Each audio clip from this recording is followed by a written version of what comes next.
Olá, hoje iniciamos mais um episódio da websérie Saúde do Idoso. Hoje com a presença da professora Ana Carolina Rodrigues. Apresento a professora Ana Carolina Rodrigues. Ana Carolina é fisioterapeuta, especialista em reabilitação cardiorrespiratória, mestre em ciências cardiovasculares e ministra na Universidade Católica de Petrópolis a disciplina Fisioterapia em Cardiologia. Hoje estamos aqui reunidos até em função de uma demanda dos idosos que são assistidos pelo Núcleo de Atendimento do Idoso da UCP, e o tema escolhido foi hipertensão. A professora Ana Carolina, né, expertise a especialidade dela é nessa área, e ela vem então. Nosso bate-papo, a nossa conversa hoje é sobre o tema hipertensão. E eu coloco aqui, Ana, a questão da hipertensão nos idosos, né? A hipertensão nos idosos é uma questão de saúde pública, certo? E hoje muitos idosos têm a saúde comprometida em razão da hipertensão. Então, nada melhor, né, do que a gente informar, a gente saber mais sobre essa questão, como ocorre a hipertensão nos idosos, quais são os sintomas, o que a gente pode fazer para evitar, enfim, se hipertensão tem tratamento ou não, e essa é a nossa temática de hoje. Então, com a palavra, Ana. Boa noite, obrigada, Flávia, pelo convite, espero poder ajudar um pouquinho e clarear um pouquinho esse tema na cabecinha dos idosos, né, sobre hipertensão, e espero conseguir tirar as dúvidas que eles possam vir a ter. Uhum. Então, vamos lá, eu acho que nós poderíamos começar, né? Você pode nos explicar efetivamente o que é hipertensão, né? O que seria hipertensão? Hipertensão é uma doença crônica, né, que pode acometer os indivíduos de todas as idades e nada mais é do que o aumento da pressão cronicamente, né, durante todo o tempo, dentro das artérias. Então, as nossas artérias estão lá e dentro delas o sangue está passando com mais pressão. Uhum. E isso, ao longo do tempo, pode gerar uma série de complicações e de problemas em todas as pessoas que apresentam essa patologia. Uhum. E a hipertensão, doença, Ana, ela é uma questão de gênero? Porque, por exemplo, no núcleo, a gente percebe que a gente tem mais mulheres do que homens que relatam, né, a questão da hipertensão. Seria uma questão de gênero ou não? Como que funciona? Então, tem estudos, até a última diretriz que fala sobre, que só explica hipertensão, né, que é um estudo que fala sobre isso, mostra que na população a prevalência, né, é maior sim em mulheres, mas também acomete homens, e mais a raça negra do que as outras raças, né, mais a etnia negra. Então, sim, acaba cometendo mais as mulheres do que os homens. E quais seriam as causas que levam, então, à hipertensão? Então, tem diversos fatores que podem levar a pessoa a apresentar a hipertensão, né? Uma delas é o sobrepeso ou obesidade, a ingestão de sal em grande quantidade, né, na alimentação, o uso abusivo em excesso de bebida alcoólica, até os estudos mostram que já se vê que é deletério, que faz mal, que aumenta a chance de ter hipertensão com consumo acima de 30 gramas de álcool por dia, né, em todas as pessoas. Uhum. A idade, né, ela é mais prevalente na população idosa, com o passar da idade as nossas artérias vão ficando mais prejudicadas, então a chance da hipertensão acontecer é maior.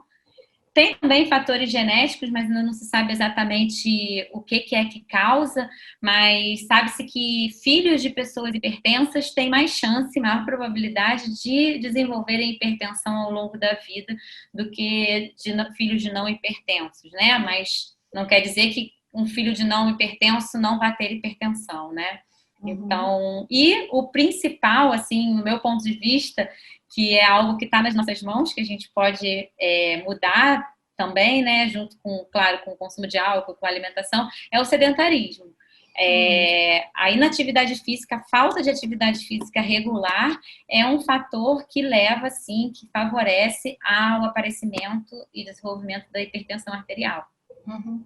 Ana, explica para gente como é que funciona essa questão da pressão em valores, né? Porque eu digo assim, a minha pressão está 12/8, a minha 11 por, sei lá, 9, enfim. O que significa esses valores, 12, 8? Quando que eu vou saber que a minha pressão realmente, ela aferir a pressão e ela está alta? Como é que essa questão aí dos valores? Como eu identifico? Então, a gente tem valores já estabelecidos pela medicina, né, do que é hipertensão arterial, né? Então, hoje a gente é padronizado que uma pessoa é considerada hipertensa quando ela tem a partir de 14/9, né? Que o certo seria 140/90, né? De pressão. Mas a gente tem que levar em consideração, não é todas as vezes que eu for medir a minha pressão e que ela deu 14/9 que eu posso estar hipertensa. Sim, a pressão está mais alta, mas existem fatores que aumentam a minha pressão, como, por exemplo, eu acabei de fazer exercício. No exercício é normal que a minha pressão aumente, né? Então, existem exames diagnósticos para se saber se a pessoa é efetivamente hipertensa ou não, né? Então, se a pressão da pessoa em repouso, deitadinha, parada, sem fazer esforço, sem estar sob algum estresse, ela está a 14/9, já é considerado que a pessoa sim pode ser hipertensa, mas não é só uma medida que vai fazer com que esse diagnóstico seja dado, né? Em geral, o médico vai avaliar qual vai ser o exame que ele vai passar para o paciente para diagnosticar se a pressão, se o paciente está hipertenso ou não, é hipertenso ou não, né? Então, mas a gente tem que ficar em alerta, porque é considerado normal quando é até 12/8, né? 120/80. Então, entre 121/81 até 139/89, né? Então, 13 por 8,5 já é considerado pré-hipertenso. Então, a gente já teria que estar ligando uma luzinha amarela de tipo, opa, minha pressão já não está normal, né? Então, o que os médicos normalmente passam, ou eles pedem para o paciente verificar regularmente em casa, ou eles passam o mapa, que é um exame onde o paciente fica 24 horas com um aparelho de pressão e de tempo em tempo aquele aparelho mede. E aí depois os registros vão ser analisados pelo médico e aí ele vai verificar se essa pessoa realmente ela é hipertensa o tempo inteiro, se tem algum momento do dia que ela é mais, que a pressão tende a subir mais, se na hora do sono também é. Enfim, vai ser um diagnóstico que vai ser dado pelo médico. Quando você diz medir a pressão, aferir a pressão, tem alguma regra?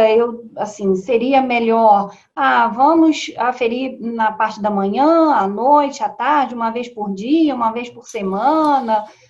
Como funciona no caso de uma pessoa que já foi considerada hipertensa? Ela deve fazer esse acompanhamento? Se a pressão dela, em geral, está controlada, ela não precisa ficar medindo de manhã, de tarde, de noite, né? Mas é importante, sim, pelo menos de vez em quando, dar uma medida, né, para ver como é que tá, se realmente o medicamento está funcionando, se a atividade física que ela está fazendo está tendo resultado, né?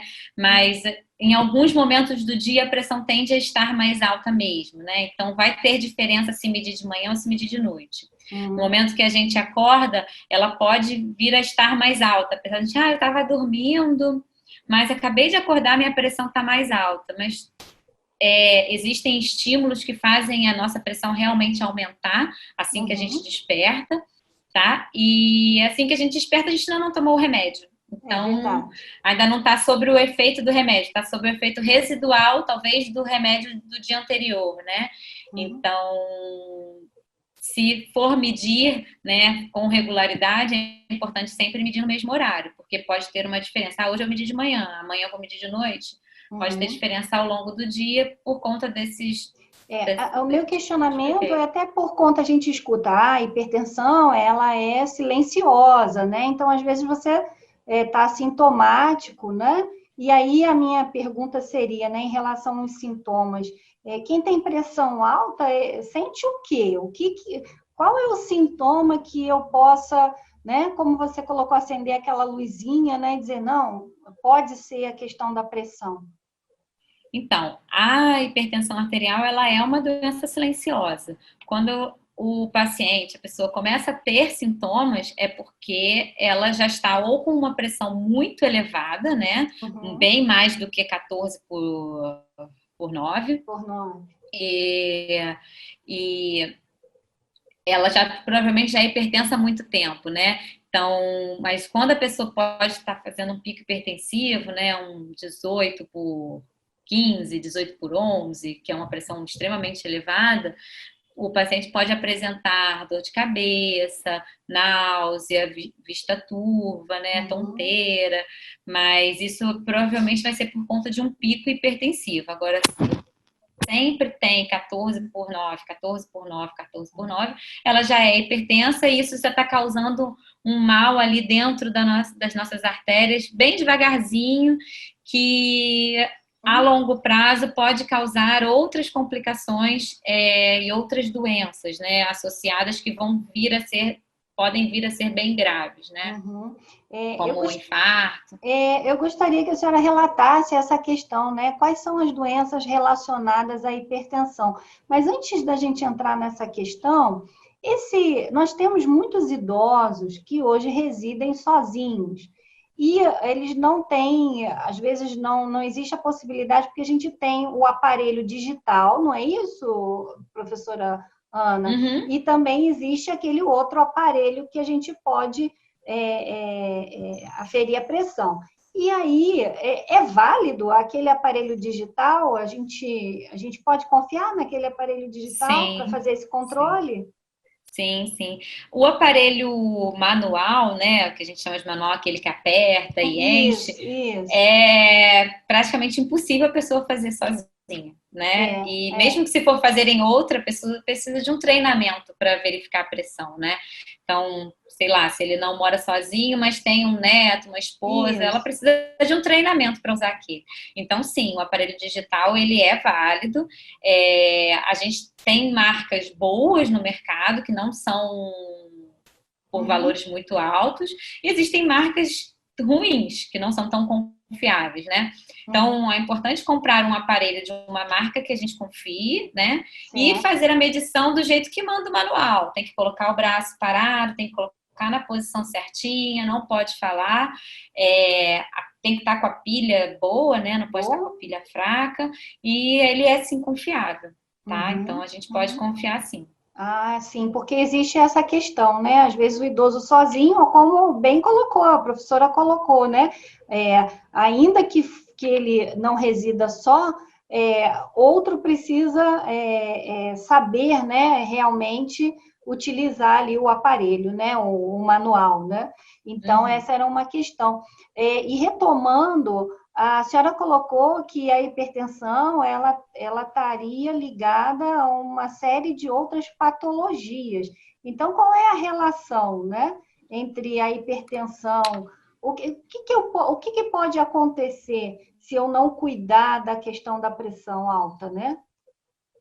E existem uma série de doenças, incluindo a hipertensão arterial, que é o que a gente chama de fator de risco para doenças cardiovasculares.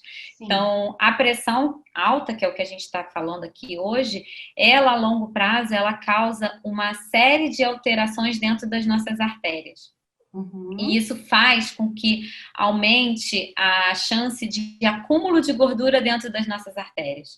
E das nossas artérias, tanto do nosso corpo todo, mas principalmente do nosso coração e do nosso cérebro. Então, a hipertensão, ela pode levar, sim, ao infarto, a dor no peito, a angina, que muita gente às vezes sente, mas negligencia, não é nada demais, ou o derrame, né, o vulgo derrame, que seria o AVC, então, que é o infarto da cabeça, né? Então, a hipertensão, se ela não tratada, ela pode levar, sim, a essas doenças que podem não podem ser fatais, né?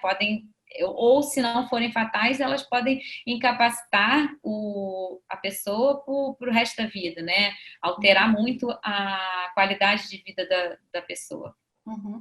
Então, professora, a senhora acabou de dizer, o derrame cerebral, né, que a gente conhece popularmente como derrame cerebral, seria, que você falou, derrame da cabeça. O que acontece exatamente? Minha pressão sobe tanto dentro da artéria e aí há o rompimento de algum vaso? Como é que funciona essa questão? Assim, de uma forma que a gente possa entender, quando ocorre o infarto, eu tenho um comprometimento desse músculo, que é o coração, não é isso? Acho que uma parte passa a não funcionar da forma, não é irrigada, não funciona da forma correta.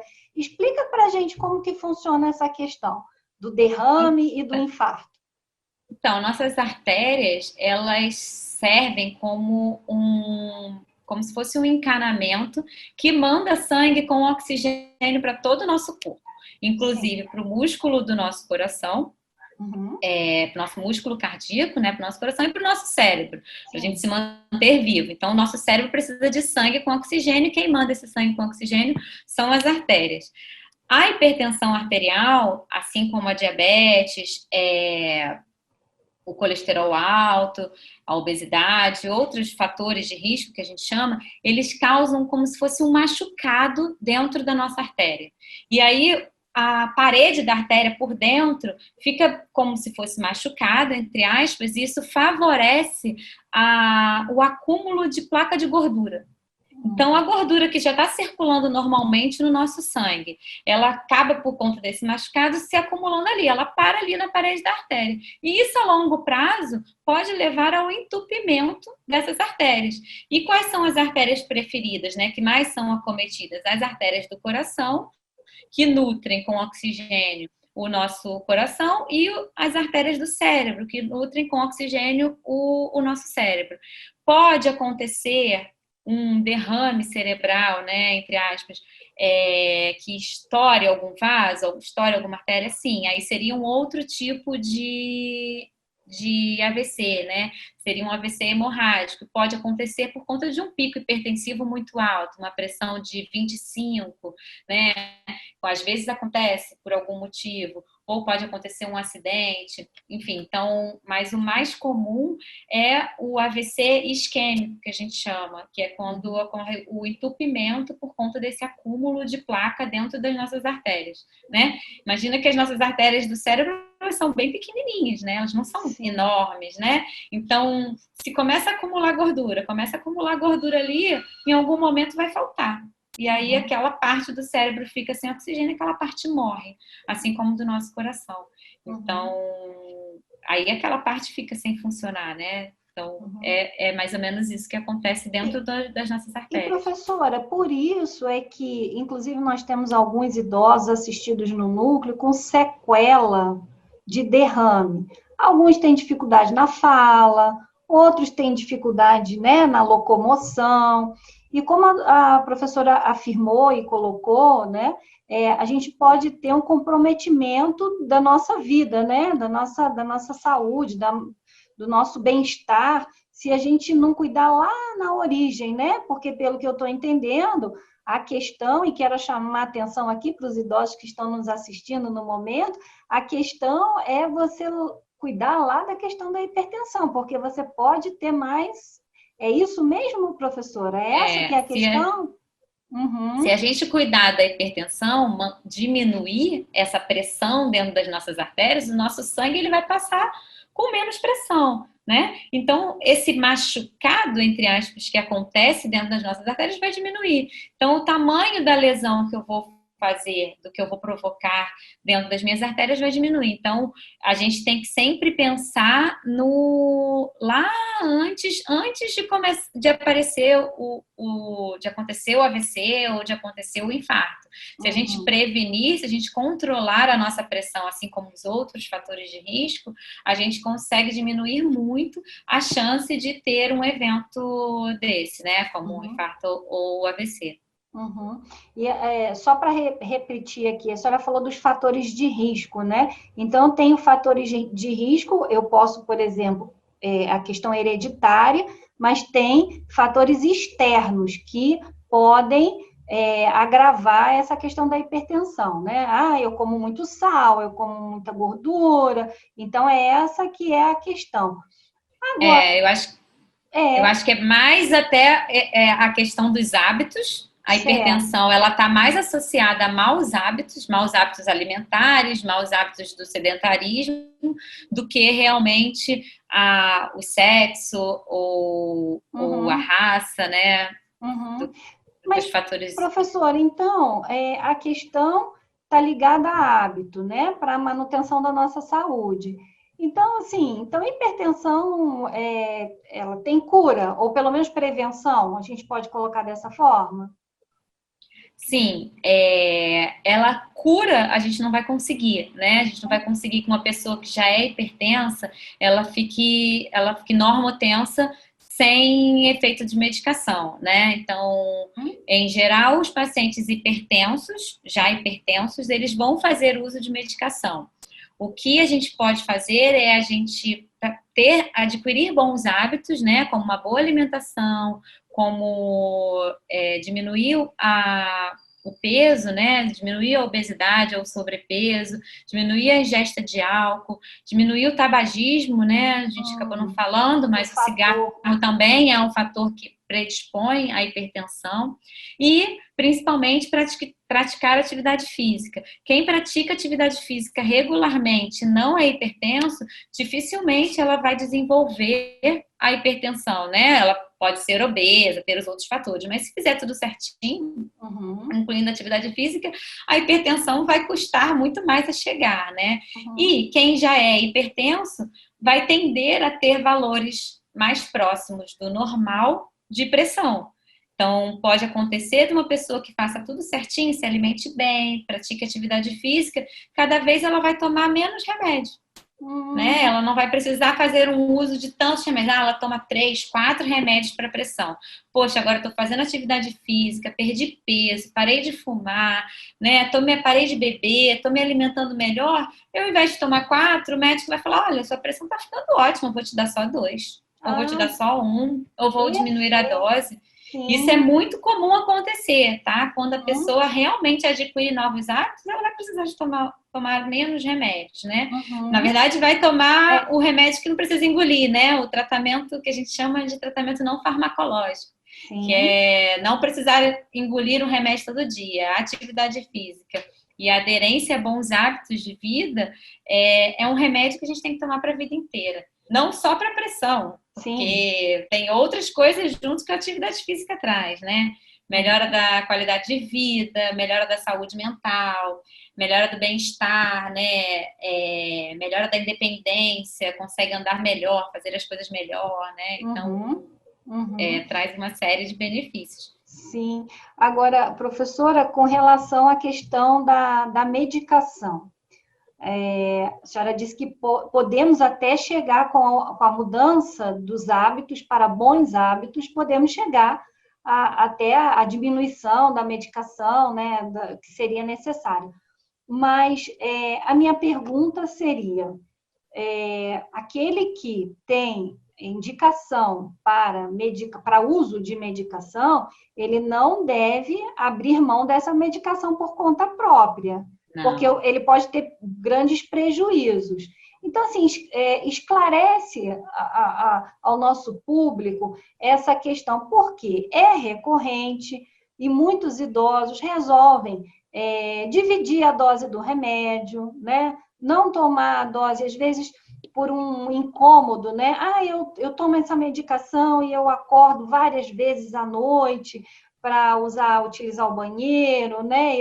Então, assim, isso depois eu demoro a voltar a dormir, tem essas questões. Então, se a dosagem é aquela, a gente tem que manter aquela dosagem. Só o médico que pode alterar. Explica como funciona essa questão da medicação.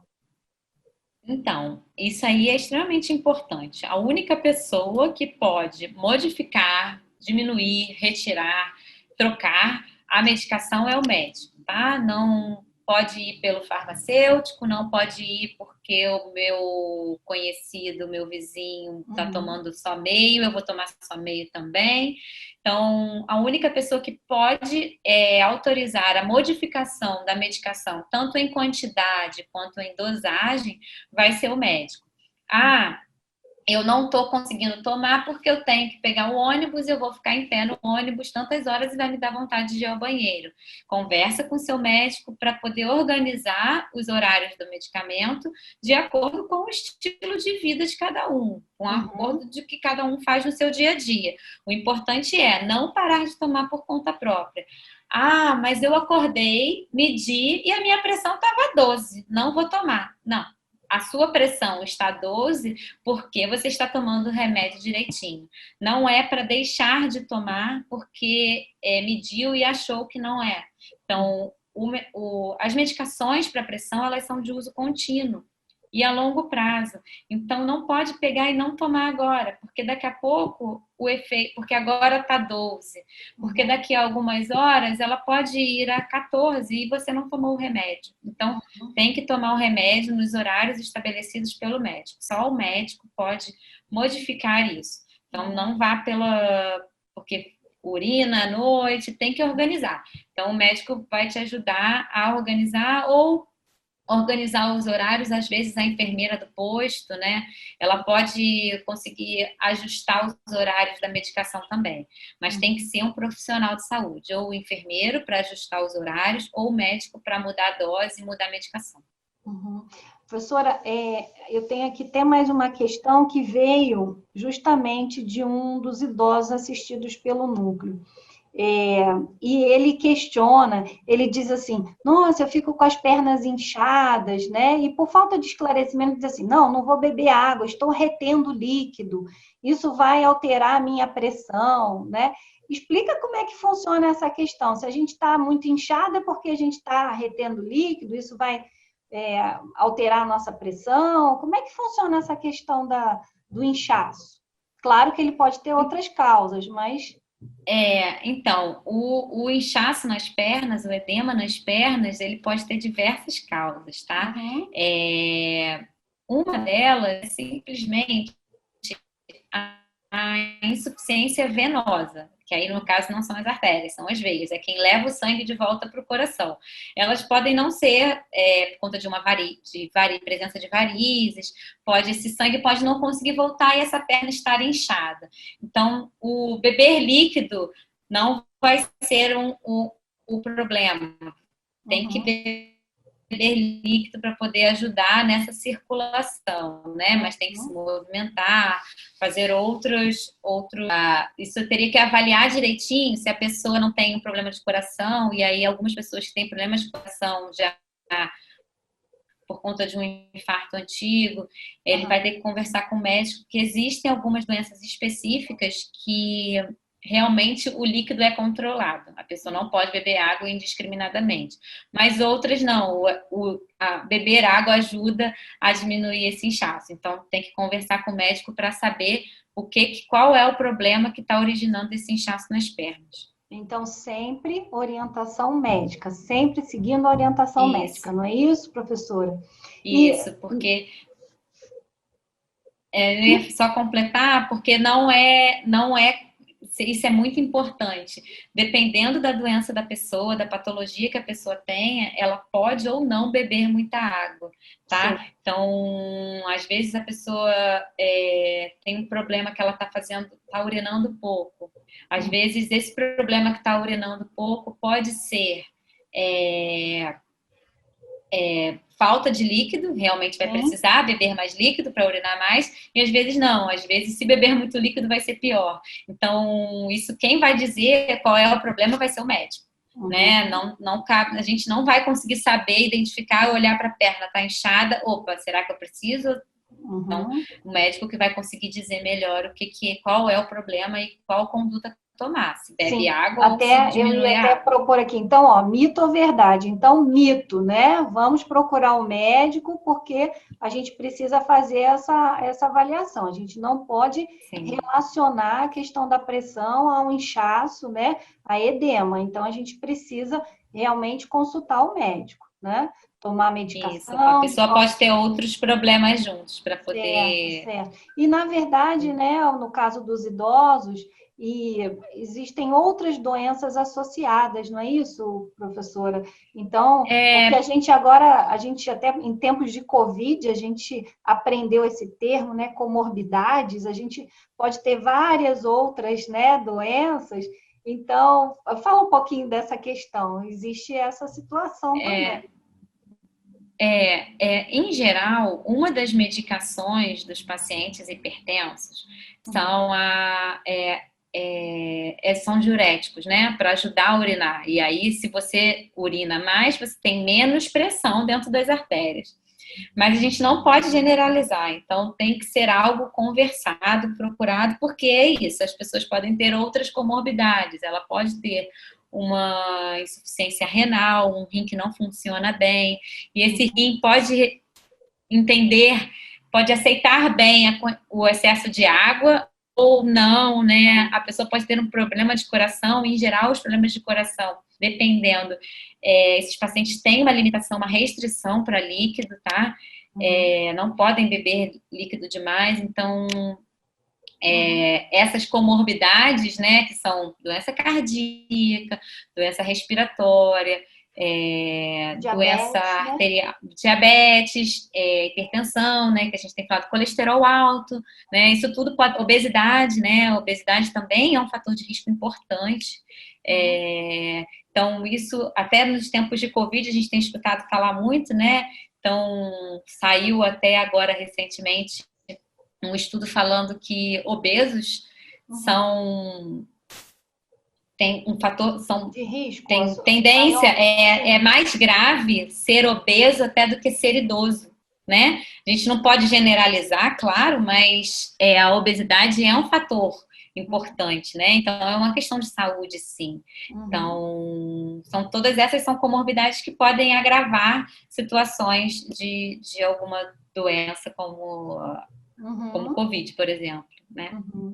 E, professora, nós já estamos aqui, infelizmente, né, nos encaminhando aqui para o final do nosso encontro de hoje, mas já deixando aqui, né, o convite para um próximo encontro, porque a professora Ana Carolina, né, em especial, sendo aqui especialista em reabilitação cardiorrespiratória, né, e na questão cardiovascular, ela tem muita informação importante, muitos esclarecimentos aqui, e já fica aqui o convite, sim, professora, para a senhora retornar. E a Tá gente bom. tem muitas questões importantes, muito esclarecimento para a gente trazer para os idosos, né?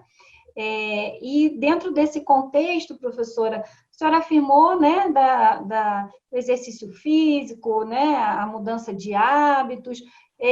Qual é a mensagem que a senhora deixa, então, para os nossos idosos, né, com relação a este tema especificamente, né, a hipertensão? Qual é aqui a sua mensagem final? A minha mensagem para todos eles é que nunca é tarde para mudar, né? Para a gente melhorar. Então sempre dá tempo de ganhar algum benefício através da mudança dos nossos hábitos. Então, mude para ontem, né? Amanhã, hoje, não deixa para amanhã, na verdade. Então, praticar atividade física, faz a sua caminhada, né? A Sociedade Brasileira de Cardiologia, ela preconiza que para prevenção de complicações, né, de hipertensão, de diabetes, para que não ocorra infarto, AVC, a gente tem que praticar 150 minutos semanais de atividade física. Isso pode ser dividido em 3 dias. Então, 3 dias, uma caminhada de 50 minutos, né, já é preventivo para que a gente não venha, diminua as chances da gente ter um infarto ou um derrame, né? Então, tudo isso associado a uma boa alimentação, a parar de fumar, a beber menos, tudo isso vai fazer com que a gente viva mais e a gente viva mais e melhor, né? Não basta só viver mais, mas a gente viver com mais qualidade, né? Com mais viver qualidade. bem. Viver bem, exatamente. Viver bem, viver com qualidade. E por isso é que nós estamos aqui hoje com a professora Ana Carolina, né? Ela está nos ensinando a viver bem, a viver melhor, né? Então, a gente ainda tem muita vida pela frente, né? E que essa vida, ela seja repleta de saúde. Não é isso, professora? Com certeza. Então, agradecendo a sua participação. Muito obrigada, professora, pelas suas palavras, muito obrigada pelos ensinamentos, e eu aguardo a senhora aqui novamente no Núcleo de Atendimento ao Idoso da UCP. Eu que agradeço. Espero que eu possa voltar, mas agora presencialmente, na próxima vez, se Deus quiser, a gente já possa se encontrar, né? Sim, vamos esperar que o próximo encontro seja de forma presencial. Muito obrigada. Se Deus quiser. E até Obrigada, a próxima, Flávia. professora. Até a próxima. Até a próxima. Tchau.